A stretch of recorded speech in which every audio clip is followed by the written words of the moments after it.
नमस्कार. NDM महाराष्ट्र न्यूजमध्ये आपले स्वागत. मी धैर्यशील ढगे. पाहुयात बातमी.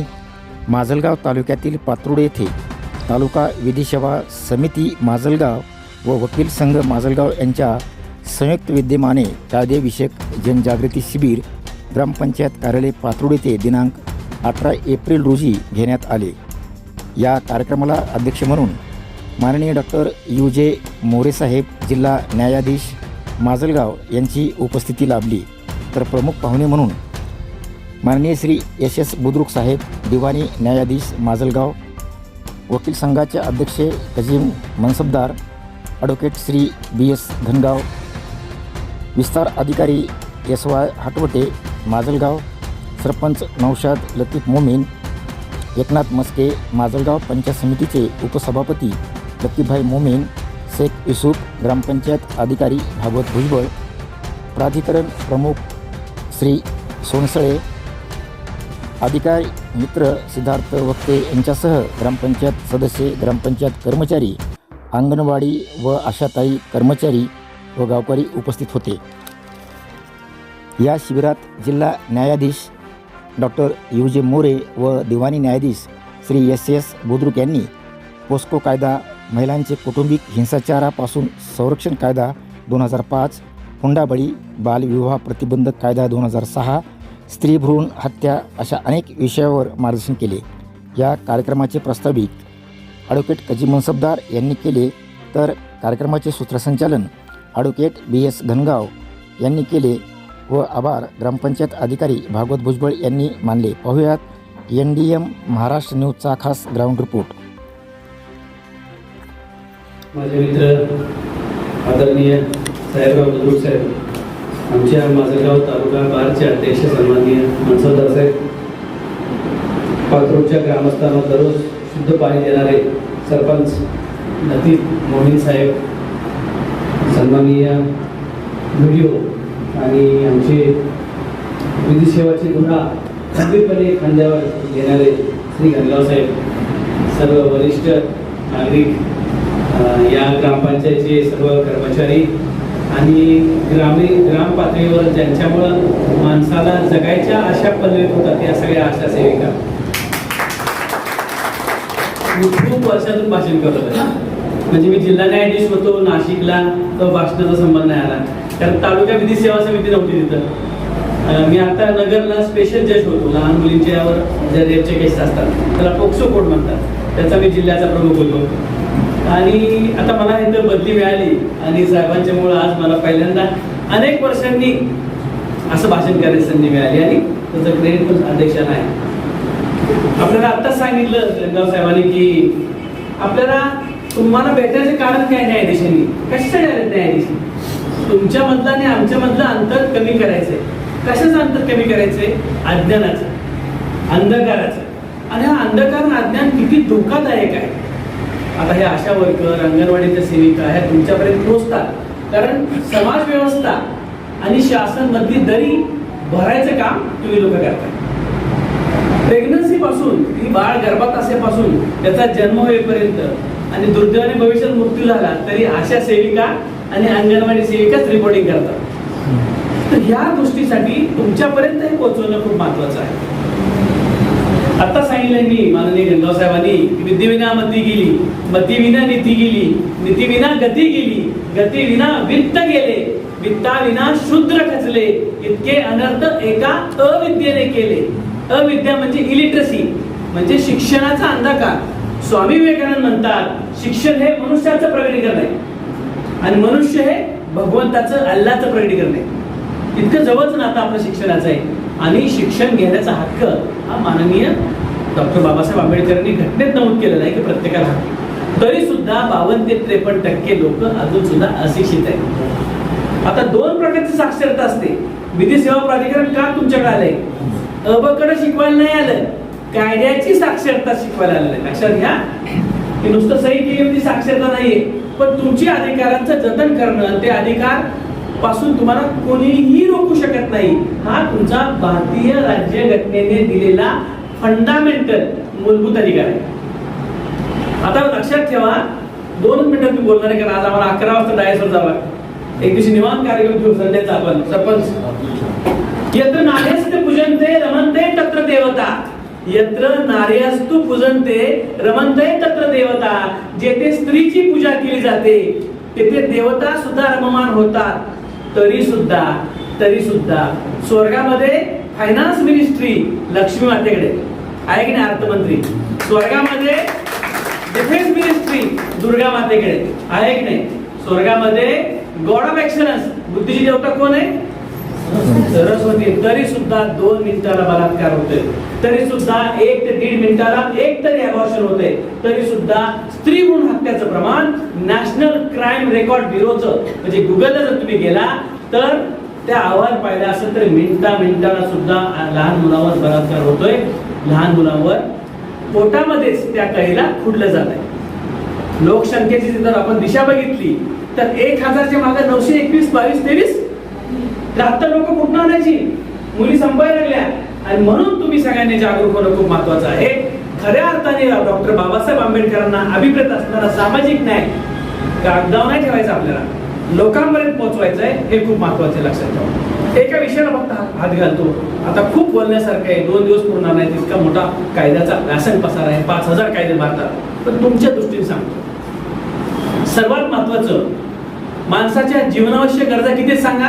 यस, जीवनावश्यक गरजा अन्न, वस्त्र आणि व्हॉट्सअप आणि फेसबुक.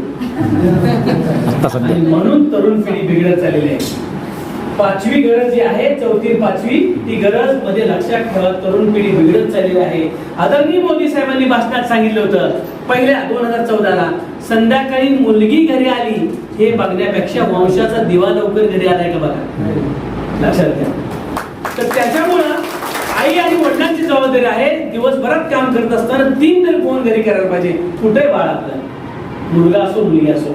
आणि खऱ्या अर्थाने हा गंभीर विषय, कारण मी त्या विषयात काम केलेलं आहे. मी विधी सेवा प्राधिकरणचा सचिव होतो कोल्हापूरला.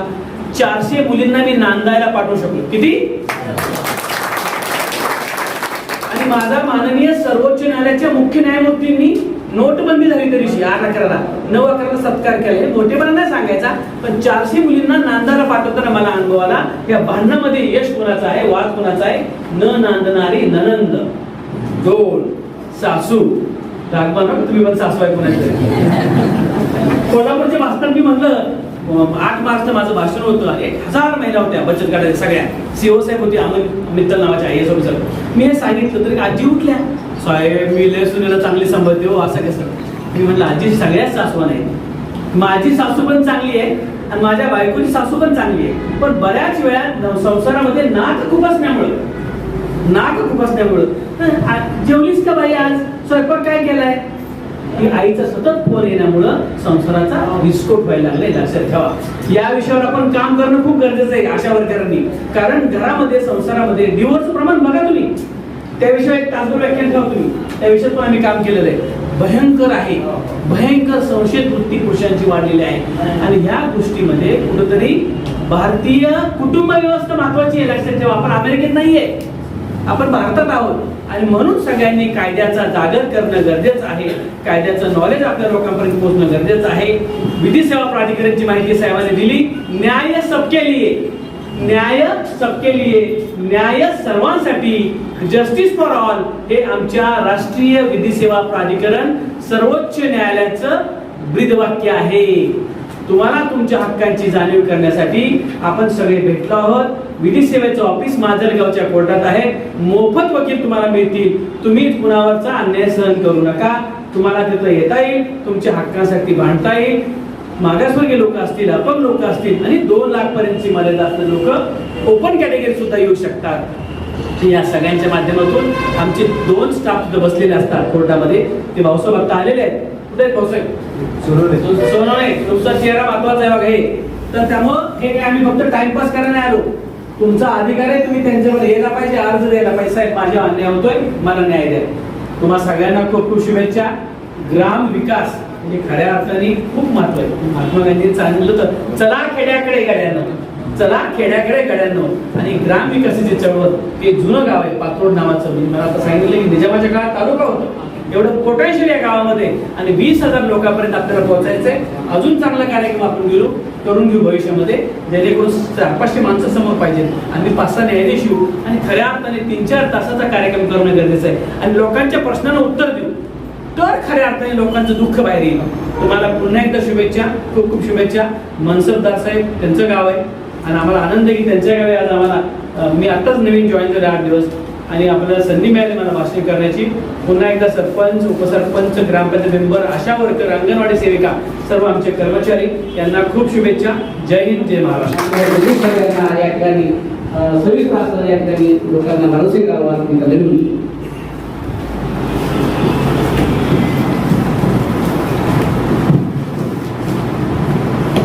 आजच्या कार्यक्रमाचे अध्यक्ष माननीय श्री उमेशचंद्रजी गोळे साहेब, माझे वरिष्ठ मित्र आहे. आमच्या तालुका वकील संघाचे अध्यक्ष श्री मनसबदार साहेब, आमच्या देवता संघाचे सदस्य श्री भोंगाव साहेब, त्यानंतर या ग्रामपंचायतचे विस्तार अधिकारी, सरपंच, उपसरपंच, सर्व सन्माननीय ग्रामस्थ. आताच मनसबदार साहेब आणि भोंगाव साहेबांनी थोडक्यात आपल्याला सांगितल्याप्रमाणे मला वाटतं की या कार्यक्रमाची रूपरेषा आपल्याला लक्षात आली असेल. तर या कार्यक्रमाच्या निमित्ताने मला सांगावं वाटतं की ही तालुका विधी सेवा समिती तुम्ही नावाची असाल, त्याचं नेमकं काय काम आहे आणि हे कोणत्या कायद्याच्या अधिनियमाअंतर्गत चालत असतं हे आपल्याला थोडक्यात मी सांगण्याचा प्रयत्न करतो. लिगल सर्व्हिसेस अथॉरिटी, त्याला विधी सेवा प्राधिकरण अधिनियम म्हणतात, 1987 मध्ये तो स्थापित झाला. त्या अंतर्गत ते आपल्या केंद्राच्या ठिकाणी नालसा म्हणजे त्याला राष्ट्रीय विधी सेवा प्राधिकरण, महाराष्ट्र राज्य आपल्यासाठी जे संबंधित आहे त्याचं महाराष्ट्र राज्य विधी सेवा प्राधिकरण, बीड जिल्हा आपला आहे त्या ठिकाणी जिल्हा विधी सेवा प्राधिकरण आणि माजलगाव या ठिकाणी तालुका विधी सेवा समिती या मार्फत काम केलं जातं. हे काम काय करायचं आहे? सेवा, सर्व्हिस कोणासाठी? सर्वसामान्य लोकांसाठी. कारण हे कसं आहे आपल्याला माहिती आहे, कायदे विधिमंडळ तयार करतात ते आपल्यासाठी असतात. ते कशाच्या आधारे करतात?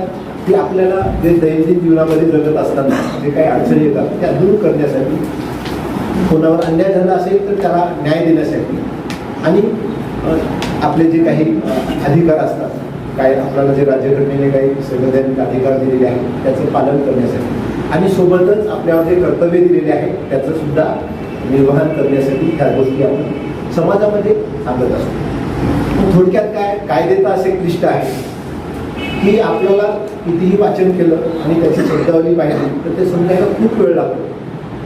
पण हे कसं, त्याची नेमकी तोडओळख आपल्याकडे असली पाहिजे. कारण हा कायदा आपल्यासाठी आहे, सर्वसामान्य लोकांसाठी आहे. मनसबदार साहेबांनी आता सांगितलं की कायद्याचं मला ज्ञान नाही, त्याच्यामुळं माझ्याकडून असे झालं, त्याच्यामुळं मला याच्यातून निर्दोष सोडावं, हा बचाव होऊ शकत नाही असं कायद्यात स्पष्ट दिलेलं आहे. कायदा काय म्हणतो? या भारतवर्षामध्ये राहणाऱ्या प्रत्येक नागरिकाला विधिमंडळाने जे पारित केलेले कायदे आहेत ते माहिती आहे असं गृहीत धरलं जातं. मग आता आपण महाराष्ट्र राज्य विधी सेवा प्राधिकरण मार्फत आपल्याला माहिती असेल की आता तालुक्याच्या हद्दीपुरता आपण विचार करू, माजलगाव जातो. समजा एखादा गरीब आहे, दुर्बल आहे, महिला आहे, त्यांना न्यायालयामध्ये जायचं आहे पण त्यांच्याकडे खर्च करण्यासाठी, न्यायालयीन खर्च करण्यासाठी पैसे नाही. मग ज्याचं काही उत्पन्न 2 लाखाच्या आत असेल, असं आता ते वाढत 50,000पासून पुढे गेलेलं आहे. तर कमी असेल तर असं तालुका विधी सेवा समितीकडे येऊन, माजलगावला न्यायालयात येऊन तिथं अर्ज जर केला तर तिथं तुम्हाला शासनाच्या खर्चाने मोफत विधिज्ञ दिला जाऊ शकतो. त्यांच्यामार्फत आपण न्यायालयात कारवाई दाखल करून पुढची जे काही कायदेशीर कारवाई असेल ते करू शकतो. हे एक उद्देश. त्यानंतर ह्याच आता जे प्राधिकरण अधिनियम मी सांगितला त्या अंतर्गत आपण वर्षामध्ये 3 राष्ट्रीय लोक अदालती घेत असतो. त्यामध्ये काय आहे, समाजामध्ये सामंजस्य असावं, वाद विवाद झाले असतील तरी ते आपसातल्या समझोत्याने मिटवावे अशा अनुषंगाने संधी देण्यासाठी या राष्ट्रीय लोक अदालतीमध्ये पूर्ण प्रकारची दिवाणी प्रकरणे म्हणजे जे मालमत्ता वगैरे हे जे काही वाद असतात, पती पत्नीचे वाद, पोटगीचे वाद, हे पूर्ण प्रकरणं ठेवता येतात आणि फौजदारी प्रकरणामध्ये जे तडजोड पात्र कायद्याने असतात अशा अशी काही प्रकरणं आपल्याला तिथे ठेवता येतात. तर आपण असे 3 वर्षाला घेत असतो. पण याची माझं असं वैयक्तिक मत आहे, अनुभव आहे की याची माहिती समाजाला फार कमी आहे. जे आपण जे त्याचे फायदा तुम्हाला मिळणार आहे त्यांच्यापर्यंत हे माहिती पोहोचत नाही. मग ह्या तालुका विधी सेवा समितीच्या माध्यमातून आपल्या आता ग्रामपंचायत आहे, आमचं वकील परिषद आहे, यांच्या संयुक्त विद्यमानाने असे कार्यक्रम घेतात.